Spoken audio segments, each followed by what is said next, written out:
everyone, it's Jo here with another Time for Tea Designs video. Today's video I'm going to be making a scene using a variety of our stamp sets, mixing those together to create a really cute autumnal scene. I'm starting off with my background and I'm stenciling my inks through the brick wall stencil. I'm using some squeezed lemonade, dried marigold and the abandoned coral. And I'm just randomly applying the ink in different parts of the stencil to create this really nice blended look. I'm adding some large splatters of water first, and I'm going to dab up that water with my paper towel. It's not as visible here on screen, but that did create some really nice texture. But I also wanted to add a little bit of shimmer. So I'm using some of my Fine-Tech metallic paints here, and again watered those down and then splattered that onto my background. I've put that aside to dry, and I'm now going to create the floor for our scene. So I'm using some of this Tattered Rose Distress Oxide ink just to lay some colour onto my piece of card.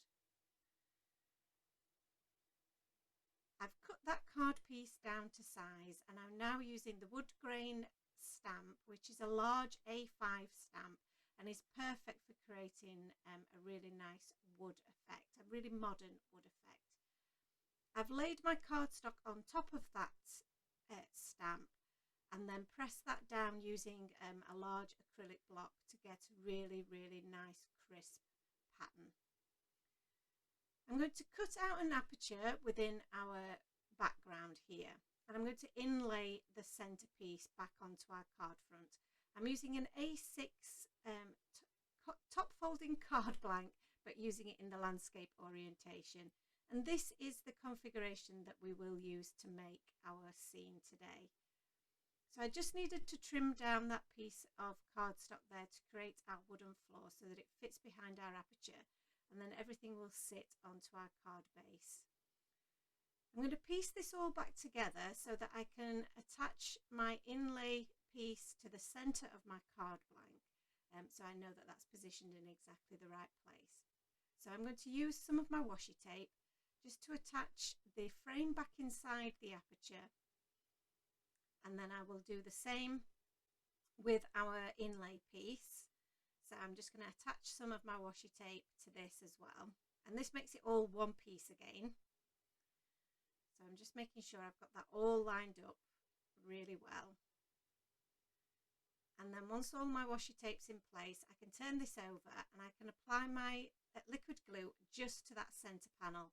So I'm going to pop that all over the back of that panel. And then I can line this all back up with my card base, making sure that I've got it the right way around. Make sure that's attached firmly, and then I can remove the washi tape and remove the rest of my background. I'm going to attach my wooden floor in place, make sure that I've got that lined up, and now that all works perfectly. So I've put that to one side while we just stamp up all our images. So there's going to be lots of images that we're going to colour up today. So I've stamped those out onto some super smooth cardstock that is alcohol friendly, because we're going to be using our Copic markers today. And I use my Memento Tuxedo black ink. This portion of the video I have sped up quite a bit because there is an awful lot of colouring today. So if you're not interested in the colouring, then please do fast forward through this, and we'll take you through to how we put the card together.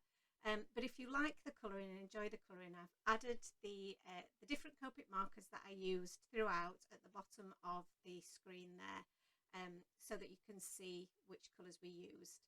But I've used the same colours for each of my little mice, and I do like this colour combination for mice. I think it works really well. I'm imagining them being little field mice, so the E41, E42 and E43 works really well. I applied a base layer of the E41 first, and then used the E42 to add a little bit of extra dimension, and then the E43 just really adds some shadow and depth.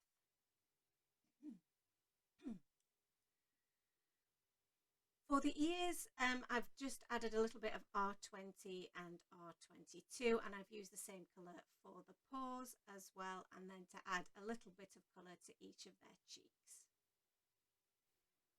For my pumpkins, I'm using what's now become a bit of a favourite colour combination, and I'm starting with the Y17 in the centre of my pumpkins there, using the darker shade of the YR15 to bring some darker colour towards the middle, and then using the YR78 right on the very edges, the top of the bottom, to add that bit of depth and dimension. So really simple to colour and looks really effective. The addition of the YR27 just to add some curved lines around the body of the pumpkin does really help to make it look more 3D. So that's just a really nice touch. They're not designed to have those lines stamped out, because within the Spooktacular stamp set you will get the little faces to pop on the middle of these pumpkins to make them look like jack-o'-lanterns. So I didn't want to stamp those lines into these ones and that interfere with the faces that you might want to use. But for the purposes of this video, our little the concept that we're creating is our little mice here are going to be cooking up some pumpkin pie. So they're going to be surrounded by all these lovely brightly coloured pumpkins, and they're going to be serving them up and cooking them up in some pies. So this is them all having fun together, cooking up a storm. So I really like the idea of this. It was suggested by one of our viewers. Unfortunately, I can't remember who suggested it now, but it was a great suggestion. And ever since I heard it, I couldn't wait to put it into practice. So and I'm really pleased with how it turned out. It was a long make, so the live I think we were on for almost 2 hours in the end, and you can still see that live replay on our Facebook channel. But I loved making this card. The colouring I really enjoyed, just stamping out and colouring all these images.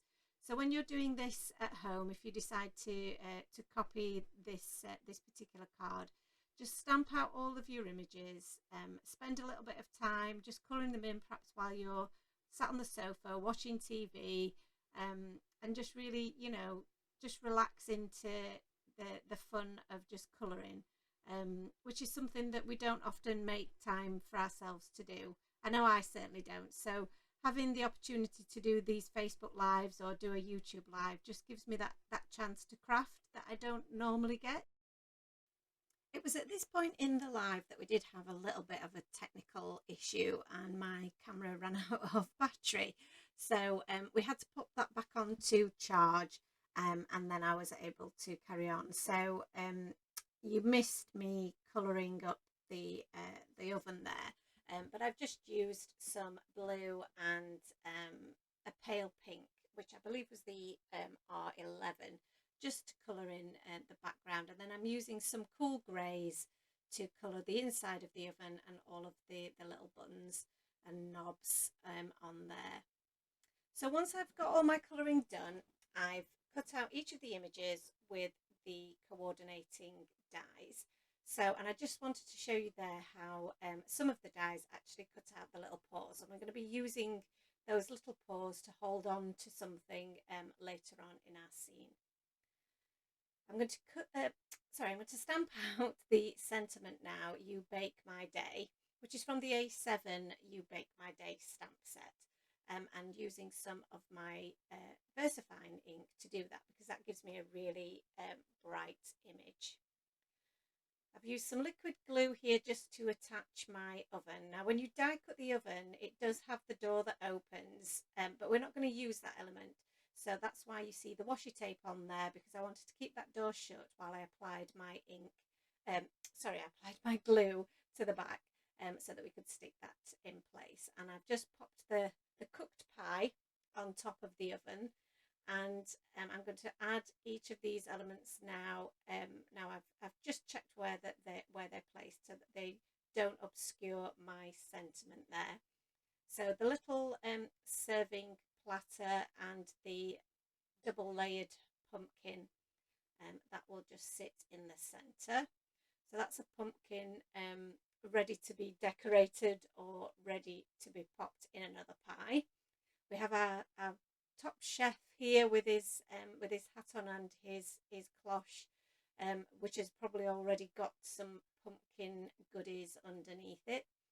This little character here, who appears to be sniffing all the lovely aroma of our pumpkin pies cooking, is just going to peek through the little aperture there. So I've just checked that I'm placing him correctly with that aperture in place.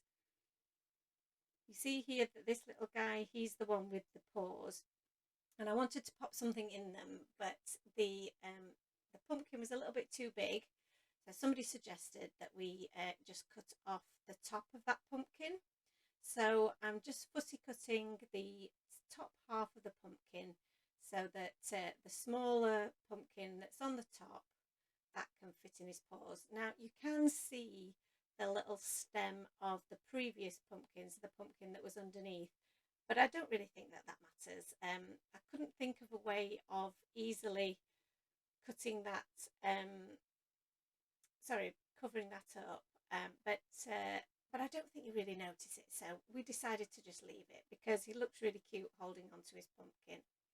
So because it's still a little bit large, you can only hold it with one paw, but I think it looks really, really adorable. So I've added some of my liquid glue again to this pumpkin, and then just popped that behind one of his paws and tilted it slightly so that it doesn't obscure his face. And then the other pumpkins, I think we're just going to sit on the opposite side of our card base. So remove that bit of tape there off the oven, and you can see on my my card front that I did actually cut another frame from that same oval scallop die to create a white frame, because I felt that just really highlighted our scene on the centre properly. I've added some foam tape to the back of that aperture and attached that to my card base, and then I've slotted another pumpkin just behind that. I did my cute little mouse there holding on his pumpkin with some liquid glue to that left hand side, and then the other two pumpkins will just sit on the opposite side to him. I felt that they needed a little bit of something extra, and we've got all these extra little accessories of the little serving bowl. We've got the mixing bowl. We've got the little rolling pin there, which just looks really cute. And then I also did have the spoon, which I've just popped at his feet. So now we've got a really, really full scene of all of our little cooking elements, and these guys look like they're having loads of fun and having a really busy day in the kitchen cooking all of their pumpkins. I've just added a little bit of white jelly roll pen to add some highlights, and then some black glaze pen to their noses, just so that they really stand out. But that really was all it needed. I think this is a really, really cute scene. It turned out just as I'd pictured it in my head, and was lots of fun to make. So I hope it's inspired you to do something similar, and mix and match some of your stamp sets to make some really different scenes for each season. Thank you so much for watching today. It's really been a pleasure to bring this video to you. If you did enjoy it, then please do like and subscribe to our channel, and we'll be back again with another Facebook Live every Thursday evening at 8 o'clock, and that's UK time. I hope that we can see you there. See you soon, guys. Bye bye now.